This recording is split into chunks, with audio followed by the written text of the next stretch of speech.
galera, bem-vindo a mais um podcast Dica de hoje. Vamos falar sobre fundos imobiliários. É claro, não podíamos ficar de fora de um dos assuntos que mais movimentou a rede social.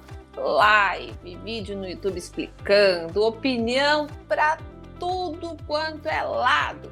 Contador falando uma coisa, o gestor falando outra, o influencer falando isso, outro influencer falando aquilo. Muita gente ficou confusa, ficou perdida. E agora, o que vai acontecer? Nossa, mas isso muda toda a indústria de fundos?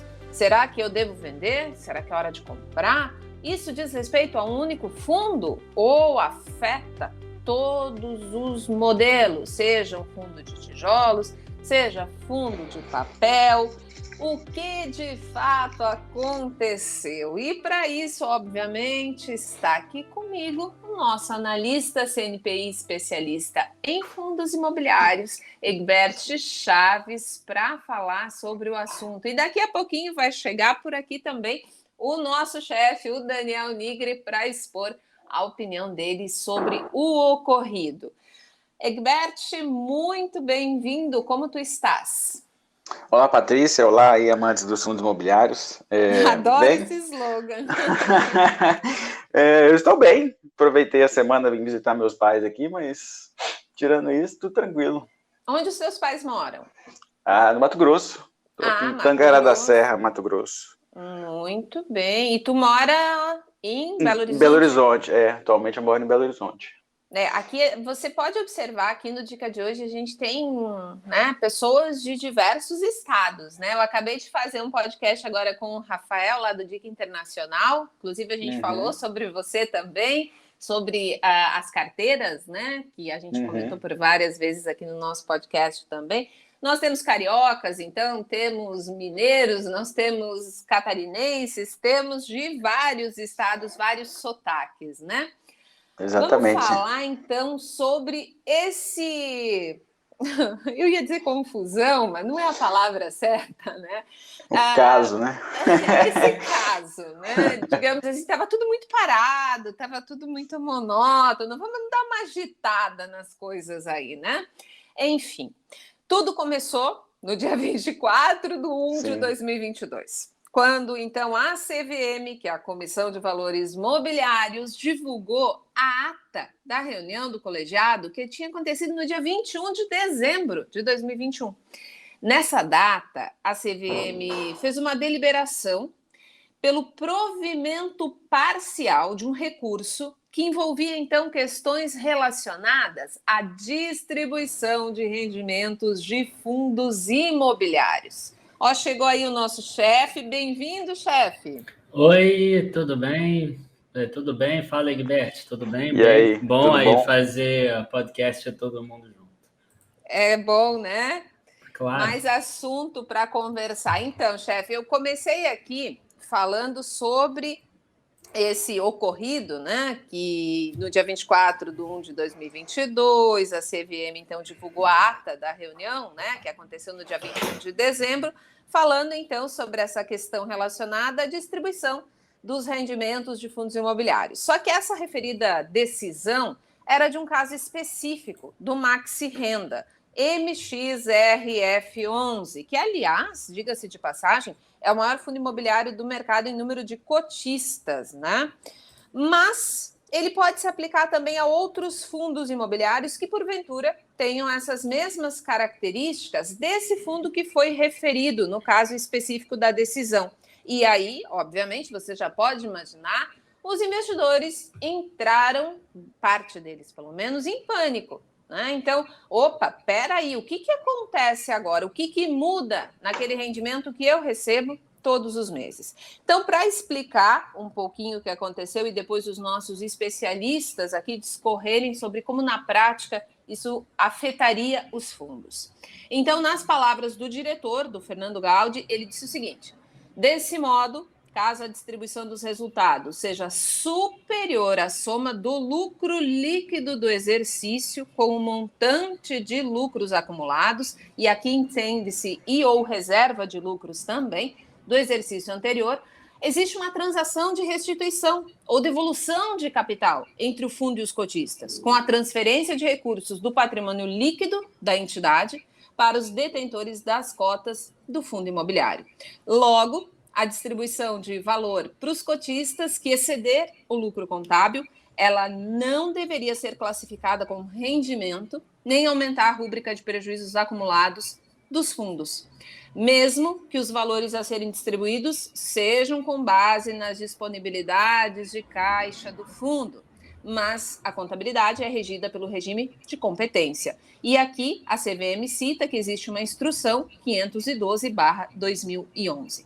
Só que, quando todo mundo estava discutindo isso, era live com o contador de um lado, live com o influencer do outro, inclusive o chefe participou, né, de uma live com nomes importantes do mercado, aí expondo a opinião.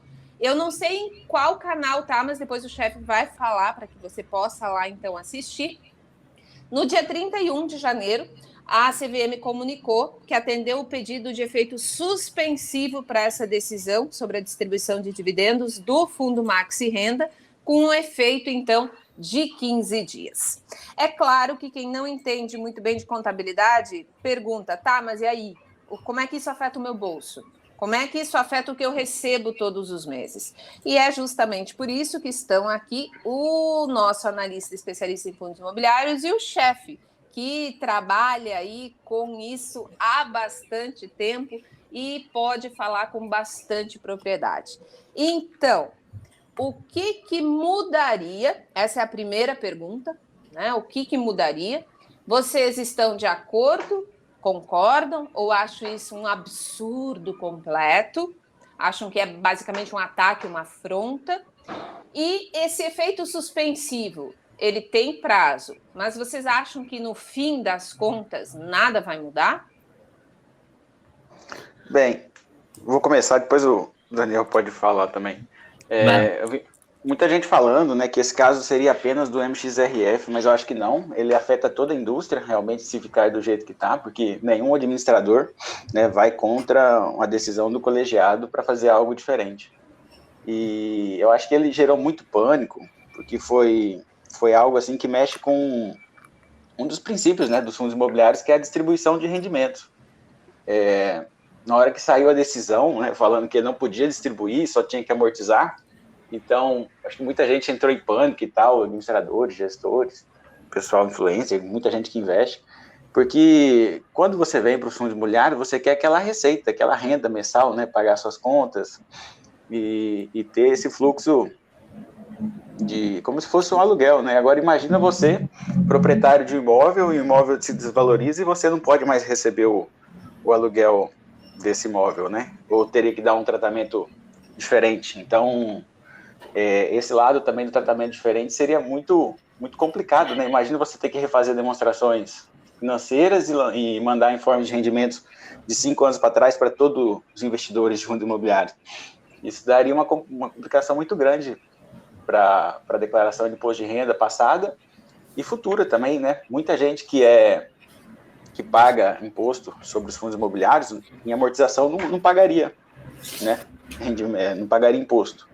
Então, ele teria uma vantagem tributária, que poderia trazer também outros nomes para o mercado de fundos imobiliários, né? Pessoas jurídicas, empresas que não investem por causa que pagam imposto sobre o aluguel, né, dos fundos imobiliários, enquanto a pessoa física não paga.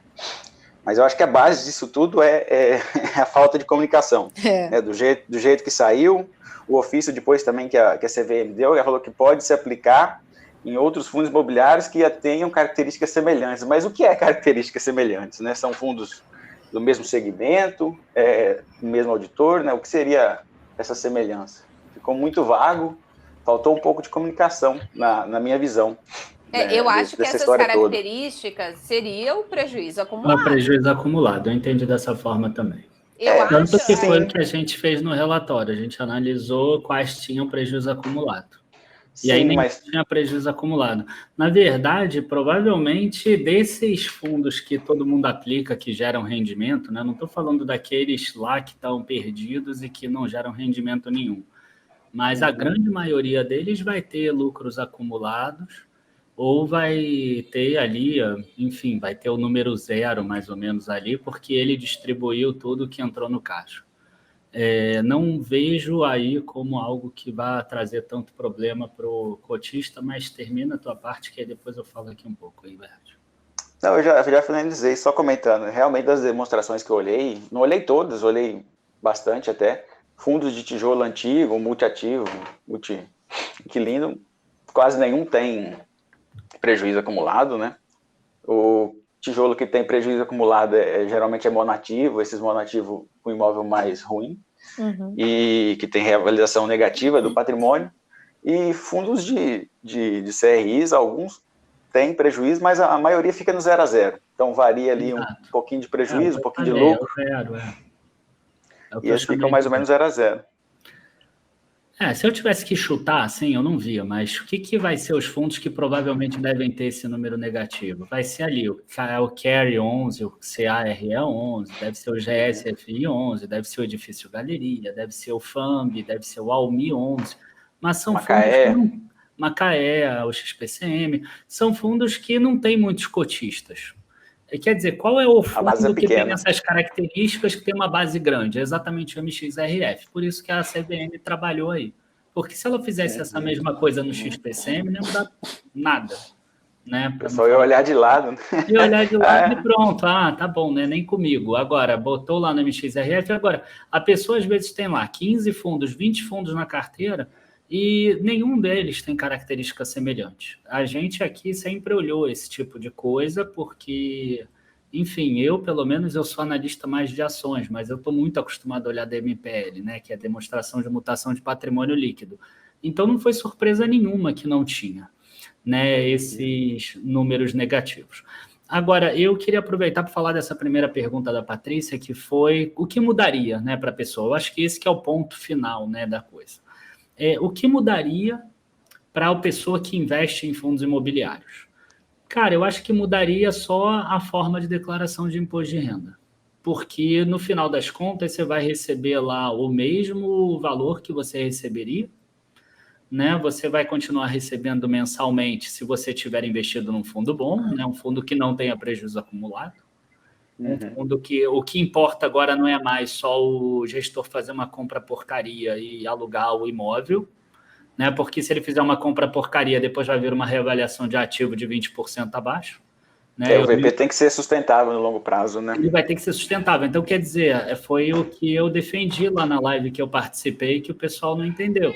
Da onde está disponível a live já para o pessoal? Lá no canal do professor Mira. Certo. Tá? Inclusive com Baroni, com Medeiros, mas o pessoal não entendeu. Por quê? Porque falar de gestão é importante. Aí o Baroni se sentiu afrontado. Por quê? Porque a gente, falando de gestão, a gente está falando sobre essa lei. Porque o fundo que fizer uma compra boa de um ativo, ele não vai ter esse problema de prejuízo acumulado, ele não vai ter essa reavaliação negativa. Ou se tiver, vai ser uma reavaliação transitória de um ano, porque o juro subiu muito, sei lá, o Brasil vai juro de 18% ao ano. Aí tudo bem, eles vão ter uma reavaliação negativa, você vai receber ao longo do ano via amortização e depois você vira isso. Tá? Eventualmente, você pode, talvez, receber por semestre ao invés de receber mensal. O que, na minha visão, não vai mudar muita coisa. Se você comprar 10 fundos, na boa, vai ter lá 7 rendimento mensal e 3 semestral, porque vai estar com um determinado problema. E é bom porque fica claro ali que tem um problema também, fica bem mais fácil para a pessoa perceber também se ela quer sair, se ela quer continuar, se ela quer, enfim, analisar um pouco melhor. Eu vou te dizer que eu não consigo ser contra uma coisa que coloca a contabilidade da forma que eu estou acostumado dentro de um negócio. Né?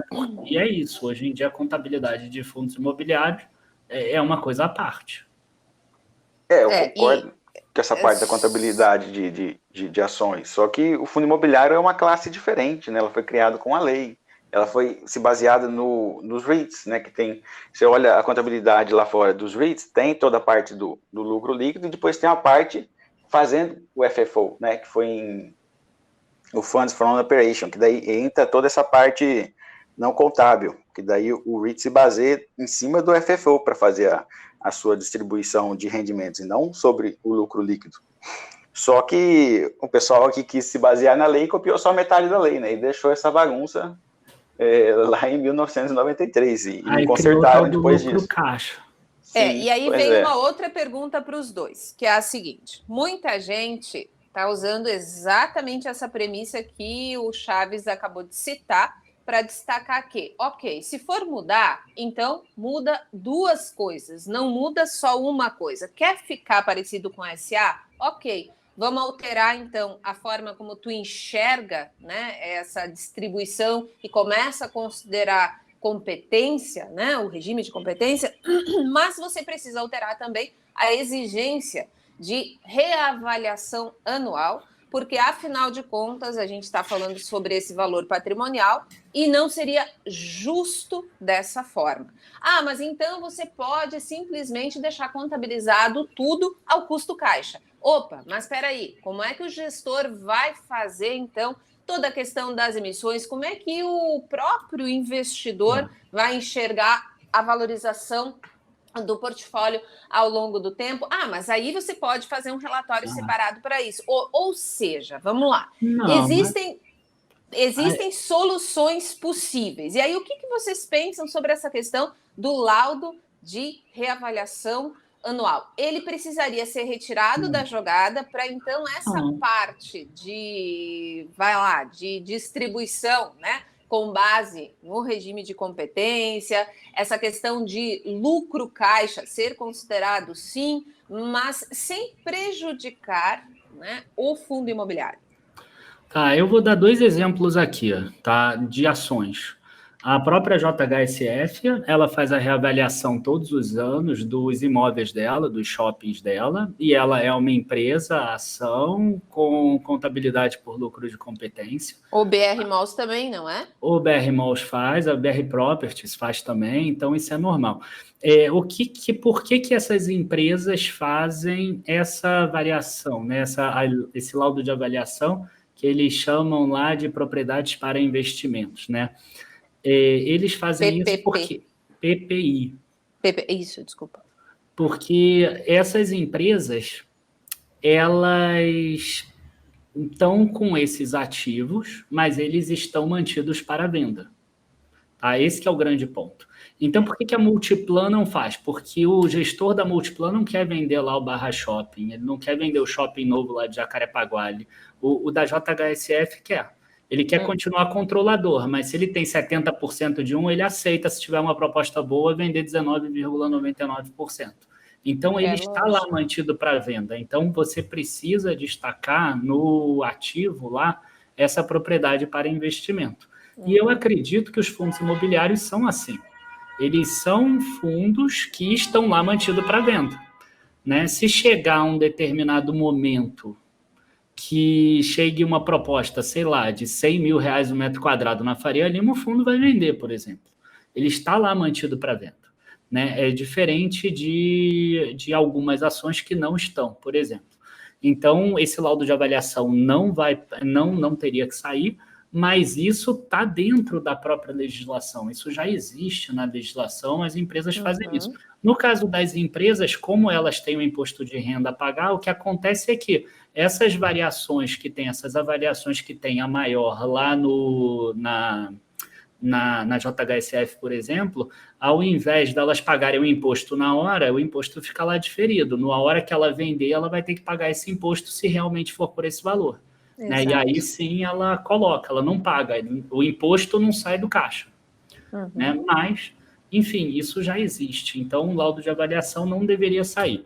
Então, só para ficar bem claro aqui, tá? Vamos imaginar um fundo que comprou um imóvel de R$1 milhão, por exemplo, ele teve uma reavaliação para R$1.200.000 e ele tem um contrato, por exemplo. Tá? Muito dificilmente, né, porque esse fundo vai ter lucro acumulado de 200 mil e ele não vai pagar, né, sobre esses 200 mil, porque esse 200 mil não existe, é só uma reavaliação. Muito dificilmente esse fundo vai ficar com prejuízo acumulado, porque é difícil um imóvel cair mais do que 20%, por exemplo, numa reavaliação. de um ano para o outro, ou de 1 ano a 3 anos depois, a não ser que seja alguma coisa realmente sistêmica. Então, a maioria das reavaliações são para cima. É só você pensar, de 10 em 10 anos, de 20 em 20 anos, a economia cresce. Até porque uma das premissas é que os fundos de tijolo acompanham a inflação. Essa não é a premissa sempre usada para o investimento? Pois é. Por causa que os imóveis acompanham a inflação, né? Então, os imóveis acompanham, o fundo vai acompanhar. Logo, a reavaliação acompanha para cima. Então, é muito mais chance de você ter lucro acumulado do que prejuízo acumulado. Então, o prejuízo acumulado é a distorção do todo. Ele não é a regra do todo. Então, você começa a ver um monte de youtuber, um monte de gente metendo medo nas pessoas por causa das exceções. E não é assim. A regra é a maioria ter lucro acumulado. Foi como eu comecei. Então, quer dizer, para deixar bem simples, tá? Porque até esse podcast nem precisa ser tão longo assim, é o seguinte, o fundo tem bons imóveis? Tem. Ele tem contratos que estão vigentes pagando aluguel? Sim. Eles estão inadimplentes? Cara, não. Então você vai continuar recebendo a tua renda, entendeu? Não tem que aumentar, não tem que fazer nada diferente disso. Tá? Não tem nada de diferente além disso. Eu concordo que para tijolo é assim, mas aí a gente tem casos como os CRIs e os fundos de fundos, né? Você pode ter uma marcação ao mercado muito forte no CRIs ou uma queda do IFIX que leva a prejuízos contábeis nos fundos de fundos, né? Então, teria que olhar esses casos diferentes. Então, aí a gente pode falar sobre fundos de fundos.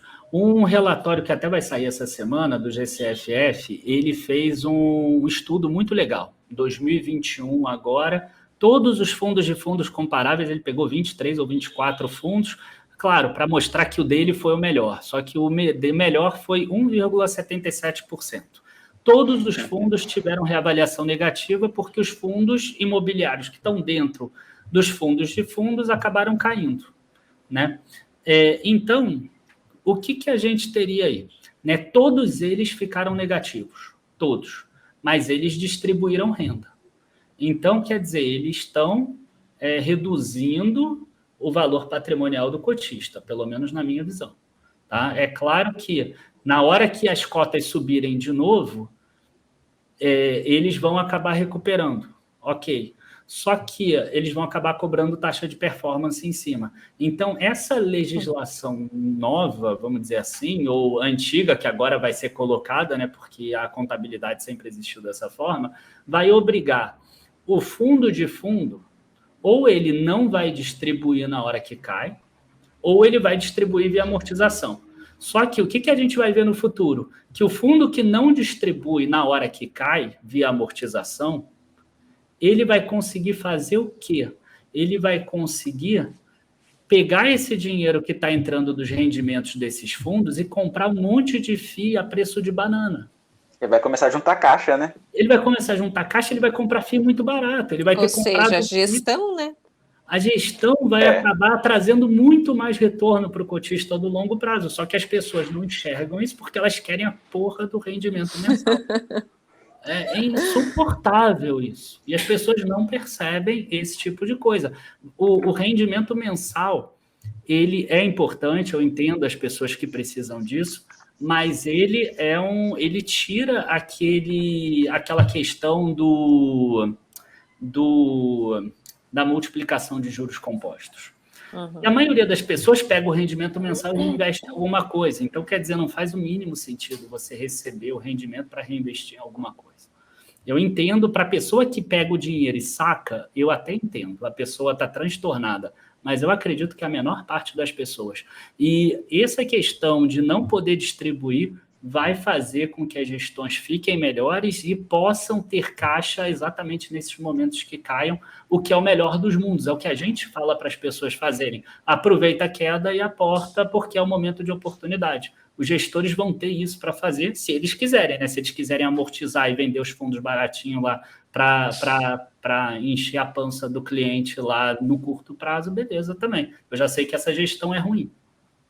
Eu entendo o seu lado, mas eu acho que o combinado é o combinado, né? O combinado era o fundo investir em fundo imobiliário e pagar os rendimentos que ele recebe dos fundos imobiliários. E não receber o caixa e ficar com caixa ou fazer amortizações, que é uma forma diferente de pagar os rendimentos, né? Então, acho que tudo isso por causa disso, né? O combinado é o combinado. Então, o combinado era o fundo investir, o que está no regulamento. Eu vou investir em fundos imobiliários, vou receber os rendimentos e pagar. Entendeu? Pois é, mas aí vamos partir da seguinte... Não, eu entendo, mas... Você não tira. Não tira isso da cabeça da pessoa. Mas é que, na verdade, eu acho que uma coisa que precisa ser considerada é o seguinte, na opinião de vocês, como especialistas do mercado, vocês acreditam, vejo eu que sim, pelo que conheço os dois, que o mercado ele precisa evoluir. A indústria de fundos como um todo, ela precisa evoluir. Só que essa evolução, ela passa por mudanças. Então, isso seria, sim, em tese, uma proposta de mudança. Toda proposta de mudança começa de uma forma. Foi a melhor forma? Não, não foi. Mas é inegável, né, que a indústria de fundos imobiliários surgiu com um propósito muito específico, que é justamente facilitar alguns pontos desse mercado. E serviu muito bem. Agora, acreditar que ela vai continuar exatamente da mesma forma para sempre é um pouco ilusório. Um outro ponto que eu vi muitas pessoas perguntarem, e me pediram aqui para perguntar para vocês é: que história é essa? Como é que o Maxi Renda tem prejuízo acumulado? O que aconteceu? De onde vieram esses prejuízos? Ele tem alguns CRIs que vem ainda do... Ele tem alguns CRIs que vem ainda do tempo do XP Gaia, que deu default, e aí sim, quando um CRI tem default, você realmente tem um prejuízo, né? Porque você deixou de receber, não é só prejuízo contábil. Você comprou e ele parou de pagar e aquilo vale zero, é prejuízo. Então, nessa época, sim, ele deveria ter deixado de pagar, né, os rendimentos, mas o que acontece é que ele não pagou, não parou, né, de distribuir. Ele veio acumulando isso aí também com variação de contábil, prejuízo contábil, das cotas que ele investe, de outros CRIs. E eu acho que é isso aí que foi o grande problema, né, no fim das contas. A maior parte do mercado realmente é tranquilo. É prejuízo contábil, reavaliação de patrimônio, mas eu acho que eles realmente estavam ali um pouco diferente, né? Então, foi por isso que a CVM pegou.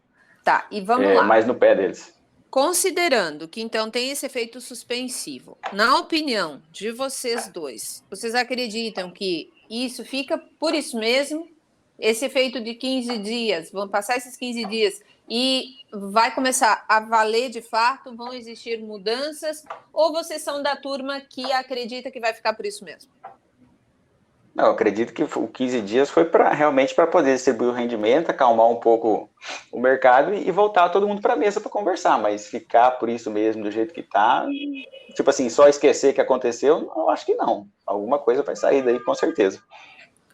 Não dá para passar pano num default desse e o fundo continuar pagando. A gente cansa de ver em ações, né? Por exemplo, a PetroRio mesmo, que foi muito falada essa semana, é uma empresa que ela já gera lucro há uns 2, 3 anos e ela não paga dividendo, por exemplo, porque ela tem prejuízo acumulado da época da HRT. A Taurus, ela fez agora uma redução de capital exatamente para conseguir distribuir dividendo, porque ela tem prejuízo acumulado. O certo é, já que o MXRF está conseguindo gerar caixa, está conseguindo ter lucro, ele conseguir reduzir esse prejuízo, que é um prejuízo real, como o Egberto explicou, não é um prejuízo apenas de reavaliação, de marcação a mercado dos ativos. Sim. Teve um default ali real, e depois que ele terminar todo reduzir esse prejuízo e terminar isso, ele volta a pagar. Mas só que esse prejuízo, na verdade, ele já foi lá colocado lá atrás. Então, na verdade, entraria caixa para ele que ele poderia investir. Ele talvez seria um dos fundos que mais crescessem no mercado se ele conseguisse fazer isso, se ele seguisse essa instrução. É claro que o mercado não iria perceber isso porque não entraria o rendimento mensal, mas quem acompanhasse o valor patrimonial iria perceber isso. Tá? Eu acabei pegando aqui no Clube FI o MXRF. Sabe quanto ele pagava lá atrás, por exemplo, em 2013?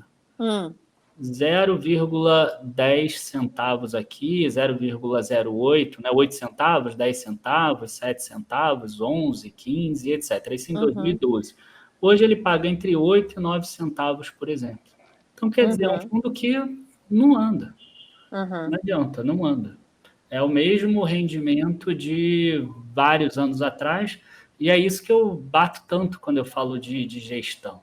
É uma solução essa da CVM que eu sei que ela não deve modular, eu sei que ela não deve regular a gestão, nem nada disso, mas que ajudaria na minha visão. Tá? Eu até entendo o pessoal que fala, isso não é função da CVM, o gestor tem que fazer o que ele quiser. Sim, ok, dentro da lei, né? Mas ajudaria, pelo menos na minha visão. O papel da CVM é definir as leis e verificar se elas estão sendo cumpridas, né? O mercado que vai se regulando. Exato, mas ajudaria na minha visão.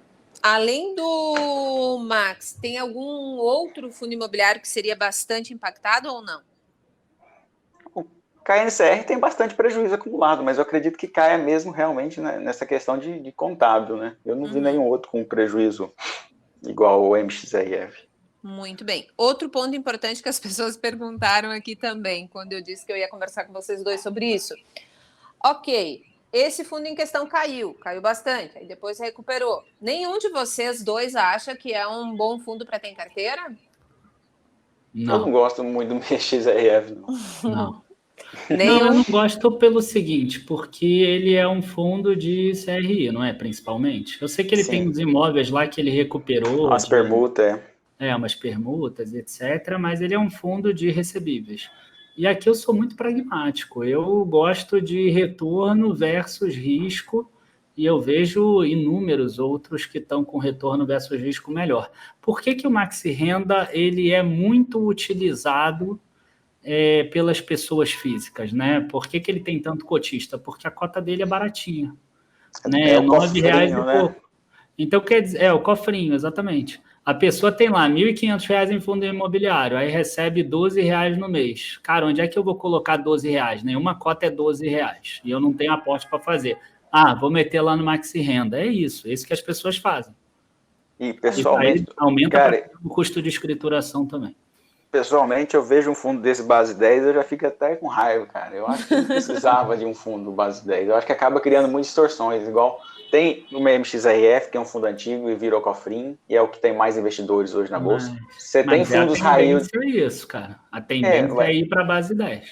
Aí você tem fundos high yields aí que tomam risco, tipo assim, lá nas tampas, que é tudo base 10, e o pessoal compra e acaba comparando. Tipo assim, você tem FOFs que são base 10. Ok, um FOF base 10 é legal, porque é um investimento diversificado e tal. Uma pessoa compra R$10 e já está investido em vários outros fundos. Agora, um fundo high yield, que investe a maior parte em CRIs... é diversificado, vários CRIs em Gramado. Vários CRIs subordinados em Gramado, né? Então, tá super diversificado. E põe na mão de investidores novos, né, cara? O Versalhes e o Tord, né? Os dois, então... O Tord ainda tem desenvolvimento. Pois é pior ainda. Aí o pessoal, investidor novo, vem e compra com R$10 achando que tá abalando, né? Mas ele não sabe o risco que tá correndo. Ele monta uma carteira com Versalhes, Tord e MXRF. Cara. Posso falar para o pessoal? Tem um Fiagro novo, tá? Que eu acho que ele vai acabar indo bem e que tá nessa base de R$10 e que não vai tomar esses riscos, que é o FGAA. Esse é o cofrinho que eu acho que vai ser o melhor aí, mas ele ainda é bem novo, ele ainda está com uma liquidez bem pequena. Quem fizer o cofrinho, eu acho que é melhor. Inclusive, em falar em Fiagro, Paty, eu acho que o pessoal vai reclamar contigo, hein? Porque tu prometeu semana passada que essa semana ia ser Fiagro. Pois é, mas aí como é que o podcast vai fazer sucesso se eu não entro nas tretas? Se o Dica de hoje não entrar nas tretas, não tem como fazer sucesso. A gente tem que estar... falando exatamente as discussões do momento, né, chefe? Então a gente só vai falar de Fiagro quando ele entrar nas tretas? Não, semana que vem, né, chefe? Semana que vem. Isso aí você falou semana passada. Se daqui para semana que vem não acontecer nada novo, vai ser Fiagro. Parece as minhas precificações de ações. Se o preço do petróleo ficar, se o dólar ficar, se o que não acontecer, se o meteoro não cair, aí o preço salva tanto. Se tiver um alinhamento de estrela, semana que vem é Fiagro. Não, e veja bem, nós entendemos que para o investidor pessoa física é muito mais fácil ficar emprestado. Afinal de contas, ele não trabalha com a indústria. Então, qualquer informação que venha na manchete é natural que você fique um pouco apreensivo. Afinal de contas, a primeira coisa que vem na tua cabeça é, poxa vida, mas então a minha renda pode ser comprometida. E, claro, você já deve imaginar, a minha próxima pergunta aqui para o nosso analista e para o chefe também é o seguinte: isso não altera, para deixar mais sossegado o investidor aqui do Dica de hoje, da carteira de fundos imobiliários, isso não afeta a carteira recomendada, certo? Não, a carteira recomendada não altera, não. E para a indústria não vai alterar a ideia, né? Que é de comprar e receber os rendimentos, seja via rendimento tradicional ou amortização. Eu vou dizer o que pode mudar, tá? Vamos imaginar que o Brasil vá para uma taxa de juros bem mais alta do que está se imaginando, tá? 16, 17, 18%. Vocês viram que ano passado a taxa de juros subiu e os fundos imobiliários continuaram tendo reavaliações positivas, né? Porque o custo de construção subiu muito. Mas se eu subir de novo aí uma taxa de juros lá para 17, 18, eu acho que talvez tenha reavaliação negativa. O que pode acontecer? Como a base da distribuição é semestral, o que pode acontecer no segundo semestre? A gente pode ter alguns fundos que não tenham lucro acumulado, que eles tenham um certo receio de distribuir e prefiram esperar o final do semestre, fechar a contabilização, saber quanto deu lá no laudo de avaliação, e aí sim ele distribuiria semestral. A prudência mandou dizer oi, né? Regime de prudência. Porque geralmente o laudo sai em novembro, dezembro, então eles seguram um mês ou outro e depois fecha a régua na última distribuição. Agora, é obrigado a ser em novembro ou dezembro? A distribuição é semestral, né? Não, 95% o do laudo semestre. de avaliação é obrigado a ser em novembro e dezembro? Não tem obrigação, Então, não, ele é anual. O que eu acho que vai acontecer é assim, é uma corrida para laudos de avaliações em períodos de queda da taxa de juros. Ou até fazer mais laudos, né? Eu acho que a Quiné fazia 2 laudos no ano. Aí o cotista é que vai pagar no final das contas. No fundo de 5 bilhões, ok, mas...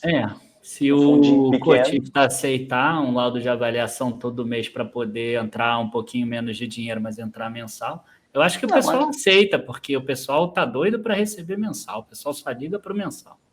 Não, podia descontar a taxa de gestão, né? Tem tanta gestão que não está merecendo dinheiro. Mas eles acham que é dinheiro. Aí começa a complicar. Não, aqui nem merece. Né? Pois então. Agora, eu acho que isso é muita... É espuma, né? Isso aí não é o que você precisa olhar. Isso eu acho que é importante a gente passar. A gente está falando aqui do MXRF, bem ou mal, porque o pessoal chateou muito, porque o pessoal queria saber a nossa opinião sobre isso.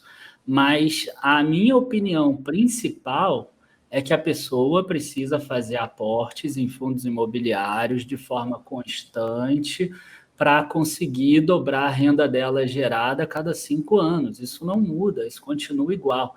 Tá? Então, cuidado para você não ficar querendo sair do mercado toda vez que acontece uma coisa.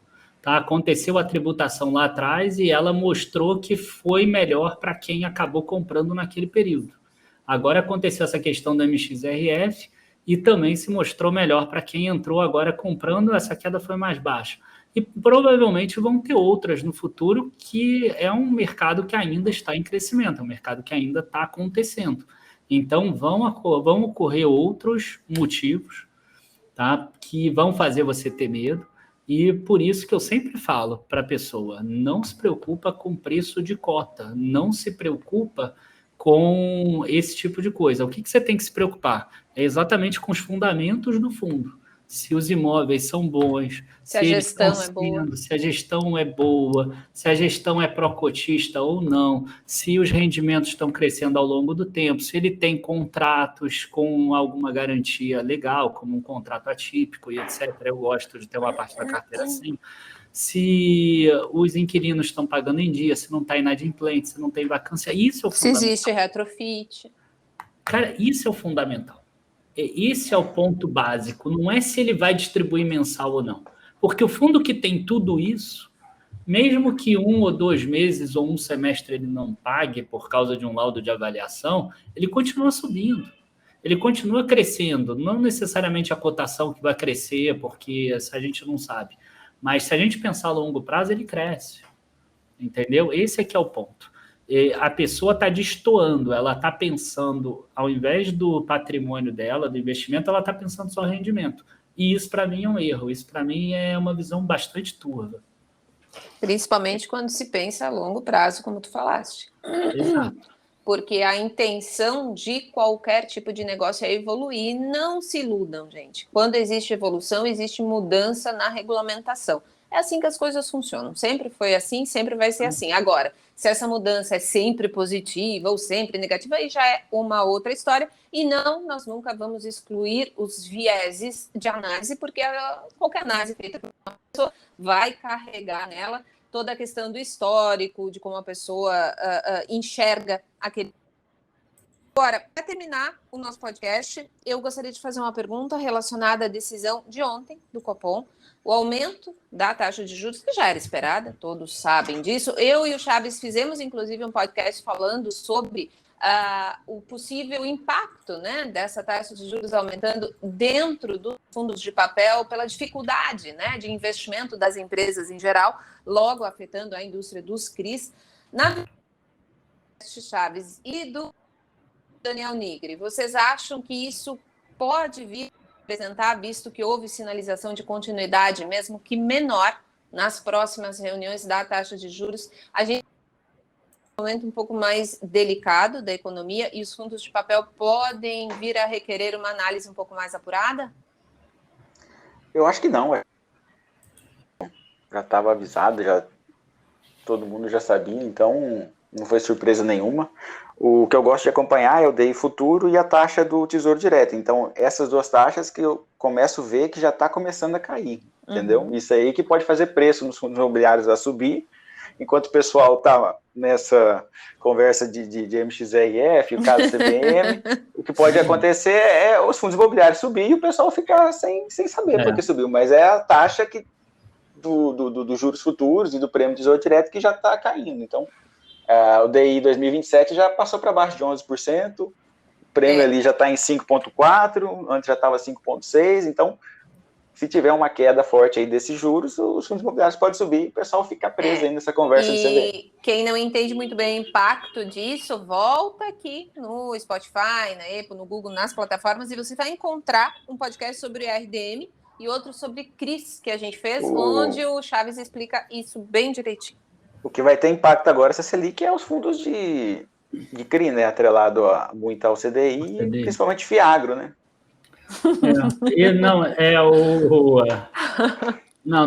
De fundo imobiliário tem 3 que eles são mais atrelados ao CDI. É o KNCR, que o Egbert já falou. Tem o SAD, né, o SADI, que é o do Santander, que está tentando imitar o Itaú. O relatório saiu desse no domingo, não é, chefe? E tem o outro da Valora. Qual é o? É o VG. VG. Esses 3. Esses 3, eles estão mais ligados aí para o CDI mesmo. Uhum. Agora, com relação ao que você perguntou da taxa de juros, é engraçado, né, que as pessoas, elas criam uma relação de causa e consequência e elas acham que é só aquilo, né? Taxa de juros vai subir, então banco vai subir, por exemplo. Taxa de juros vai subir, então FII vai cair. E é engraçado porque a gente está vendo exatamente o oposto nos laudos de avaliação. A gente está vendo que os laudos têm colocado valorizações nos imóveis, porque não é só a taxa de juros, tem toda uma coisa por trás também. O que está por trás? Tem um imóvel, né? As pessoas estão esquecendo do básico, é exatamente isso que eu tenho tentado falar nesse podcast. Né? Quando eu falo sobre o rendimento, significa que tem um imóvel ali por trás, tem um aluguel. Então, o que significa esse imóvel? Esse imóvel ele tem um custo para ser construído, por exemplo. Né? Imagina que você tivesse que demolir o imóvel todo e construir de novo. Hoje em dia é muito mais caro você construir esse imóvel do que em 2019. Isso entra lá no preço também, é o tal do custo de reposição. Né? Você teve uma inflação também no período, então essa inflação no período provavelmente vai gerar aluguéis maiores. Esse aluguel mais alto, ele entra ali na projeção do fluxo de caixa também. Então, quer dizer, você tem de um lado uma taxa de juros diminuindo a projeção de fluxo de caixa de um lado, mas do outro lado você tem um imóvel talvez na perpetuidade valendo mais e você tem uma projeção de fluxo de caixa de aluguel valendo mais também. Então, na hora que você balanceou os dois, você está vendo laudos de avaliação positivos, inclusive, mesmo com a taxa de juros subindo tanto. E isso pode acontecer. É claro que se a taxa de juros sair da normalidade, vamos dizer aí agora, a normalidade seria até uns 12 e pouco por cento, isso poderia reverter e poderia trazer laudo de avaliação negativo, mas não entrem nessa de que é uma relação de causa e efeito 100% correlacionada uma coisa com a outra. A taxa de juros vai subir, então FII vai cair, não tem jeito. Porque essas são aquelas simplificações que as pessoas fazem, elas perdem muito dinheiro com isso. E a importância de avaliar caso a caso, porque assim como o Daniel comentou de que existe possibilidade do aumento do aluguel, por exemplo, além da valorização daquele imóvel, é preciso considerar que dependendo da localização e do tipo de imóvel que temos, tu pode ter o caminho completamente inverso. Então, a análise... O que eu falei não vale para o Rio de Janeiro. Isso que a Patrícia quis falar. Eu estava vendo a apresentação da Sila ontem, do quarto trimestre, realmente São Paulo vem melhorando, absorção líquida, e Rio de Janeiro aquele negócio, aquela maravilha, só devolvendo espaço. Cara, ex-capital no Brasil não tem jeito. Eu tenho uma tese enorme sobre isso, mas eu não vou falar nesse coisa. Não, sim, claro, óbvio, mas a quantidade... Excelente lugar para passear, né? Pra trabalhar, vai para São Paulo. Não é, a minha tese é baseada no seguinte, a quantidade de custo que uma capital traz para o lugar, na hora que ela deixa de ser capital, esse custo permanece. Então, o lugar ele não cresce de jeito nenhum, é isso. A tese é baseada nisso. Exatamente. É igual a tese Salvador, que onde o goleiro está, não nasce grama? Exatamente. No século XVIII, Salvador era uma das principais cidades, se não a principal do Brasil, era a capital do Brasil. Mas, cara, você vê que desde lá foi perdendo espaço. Aos poucos, claro, mas foi perdendo espaço. Eu vejo o Rio de Janeiro, talvez em 2200, igual Salvador, por exemplo, hoje. Mas vai continuar com ótimas praias, vai continuar. Vai continuar lindo, né? Igual Salvador, né? Lindo. Eu estou aqui defendendo o Rio de Janeiro, gente. Igual Salvador, né? Bom, excelente lugar para passear. Aí Porto Alegre vai virar a capital depois de Brasília, pronto. É difícil, aí ele é o próximo complicado. Aí só se separar o sul do Brasil, né? Senão não vai render. O pessoal é muito bairrista, né? Nada de República Farroupilha nem Juliana, nada disso. Então, o sul, gente, é meu país. É mais ou menos assim. Bom, para resumir o famoso Uruguai do Norte. Ops, vai ter gente chateada. Essa foi boa. Vocês viram que, embora os dois aqui sejam, sim, concordem em alguns pontos, em outros eles discordam, e é claro, quando eu postar esse podcast, tinha quem está certo, né? Vocês já devem imaginar sobre isso. Votem, tinha Egbert vai ganhar, óbvio, todo mundo vai de rendimento mensal. Nossa intenção aqui é trazer justamente as informações para que você fique munido de dados e possa, então, refletir e, claro, concluir o que fica mais lógico de todas as discussões que você ouve por aí. Eu vou deixar, então, aqui um espaço para que vocês se despeçam aí dos nossos ouvintes. Bem, agradecer a todo mundo que ouviu o podcast, que está aí lavando sua louça. Fazendo almoço. Fazendo almoço, o recado é não se apavore, né? Se você não sabe o que fazer, não faça nada. Então, se realmente vier quedas no futuro... Assina a dica de hoje e lê os relatórios do Egbert e do chefe. O principal seria esse, né? Se você quer uma análise bem embasada e ficar tranquilo, você tem que ter um serviço ali de consultoria, né? Agora, se você quer fazer todo esse trabalho, boa sorte, né? Infelizmente é isso, né? Não dá para uma pessoa trabalhar de segunda a sábado e no domingo ele querer fazer a análise de investimento na profundidade que a gente faz, né? Dedicado 100% aos fundos imobiliários, né? Infelizmente é isso. Mas o recado que fica é, se você está com medo, não faça nada e espera aí as próximas notícias. O pânico não é o bom. O recado final que eu tenho para deixar é para o pessoal ver lá a live que eu fiz lá no canal do Professor Mira e analisar da seguinte forma. Percebe que duas pessoas, né, eu e mais um integrante, somos mais investidores em ações, a gente tem a carteira diversificada e etc. Então, a gente consegue... Não, eu e o Fábio. O Mira estava de fora. O Mira concordou com os 4. O Mira concordou com todo mundo, claro. Ele era suíço. O que acontece? A pessoa que tem a carteira diversificada, ela não está preocupada com isso. Ela vê isso de uma forma ok. Por quê? Porque eu tenho outros ativos. Eu tenho uma alocação estrutural bem interessante. Eu tenho uma alocação estrutural que já está bem fundamentada. Então, se uma das classes de ativos ela não performar bem num curto espaço de tempo, tem outras que vão acabar resolvendo essa situação e depois, é claro, que os fundos imobiliários vão encontrar um novo valor ou um novo não sei o quê. E eu acho até, inclusive, que eles vão acabar, se acontecer essa legislação, eles vão ter uma sobra de caixa para conseguir investir e crescer até mais do que eles têm crescido. Tá? Mas, enfim, eles performariam melhor talvez no futuro. Mas quem tem essa alocação já bem estruturada, e aí rebalanceia a carteira de acordo com isso, né, com acordo com o que está caindo e etc., está vendo isso de forma muito tranquila. Agora, aquela pessoa que está mais investida em fundo imobiliário, que pega lá, bota 70% das ações do dinheiro em fundo imobiliário, 80%, ou aquela pessoa que vendeu o imóvel e botou todo o dinheiro, por exemplo, em fundo imobiliário porque disseram que era bom e que não tinha risco, por exemplo, para ter o rendimento mensal que está pagando o aluguel. Essa pessoa, ela não está dormindo. Por quê? Porque ela concentrou. Sim. Ela não fez uma diversificação.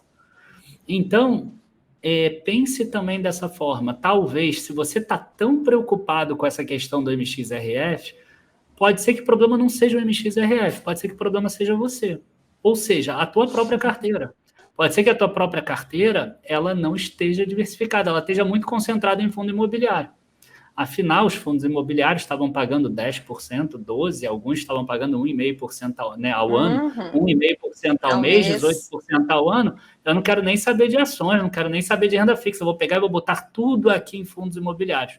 E aí você abre mão do principal preceito, né, que é focar apenas no retorno e não no risco. Né?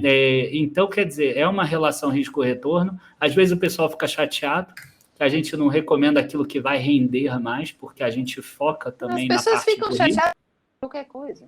Por qualquer coisa. Mas a pessoa fica chateada, por que não colocar logo tudo nesse aqui? Né? Teve uma época que era assim, poxa, Daniel, 40% em fundo de CRI, bota logo 80%, 90% da carteira em fundo de CRI, eles estão pagando 2% ao mês, 1,5% ao mês. GPM lá em cima. GPM lá em cima, aí caiu lá, né, os fundos lá, caiu 15%, 20%, 30% naquele período, aí parou de ter essa pergunta. Então, é importante você ver o risco-retorno em cada uma das classes de ativos e no total também. Tá? Esse é o grande ponto. Quem está concentrado em fundo imobiliário não está dormindo por causa dessa situação e agora está tendo que se movimentar às pressas para tentar resolver essa situação. Quem tem a carteira diversificada está lá tirando foto de férias, tranquilo, não sei o que lá. É isso, é simples assim. Tá? Então, esse é o meu recado final. Desculpa aí que no recado final acabei tomando mais tempo.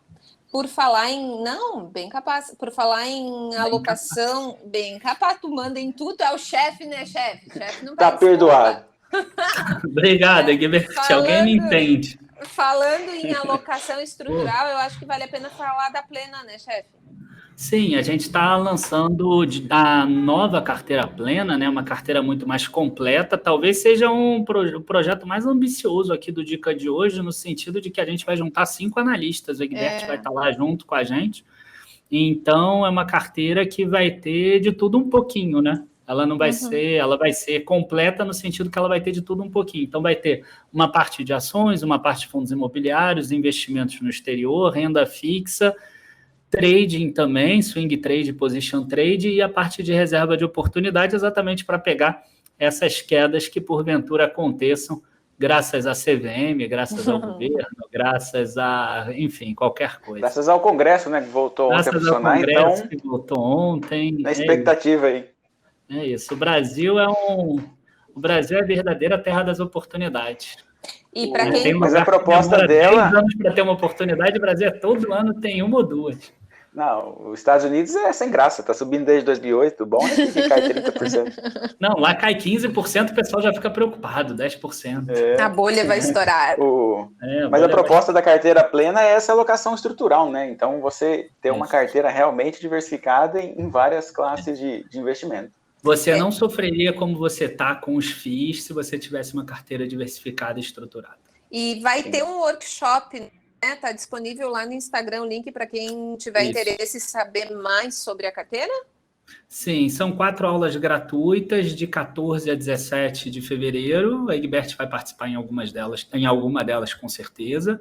E, além disso, a gente tem um grupo no Telegram também que a gente está colocando umas mini aulas ali, uns áudios de 2 minutos, 3, sobre essa alocação estrutural. Então, é claro que a gente vai abrir também a carteira plena, tem um produto por trás, tá? A gente não gosta de mentir isso para ninguém, eu não gosto de ficar fazendo marketing dizendo que é um produto gratuito, não sei o que lá, e depois oferecer alguma coisa. Mas, enfim, vai ter muito conteúdo gratuito também. Se somar tudo aí, com certeza vai dar umas 5, 6 horas aí de conteúdo gratuito, o que é mais do que muito curso que se vende por aí por R$1.000, R$2.000. E o assinante, ele vai participar de algum grupo depois de assinada a carteira? Aí eu prefiro passar no workshop. Tá, beleza, então. Enfim, gente, eu agradeço demais a participação de vocês dois aqui nesse podcast. Eu sei que a maior parte das informações, né, sobre esse assunto já haviam sido divulgadas aí. Todas as pessoas. Você ouvir diferentes vieses, diferentes opiniões, para que assim você possa, então, tomar uma decisão mais consciente. Lembrando sempre que você que é assinante, né, aqui do Dica de hoje, tem os relatórios e as monitorias mensais, os relatórios semanais e as monitorias mensais com o Daniel Nigri e com o Chaves disponíveis lá na área de...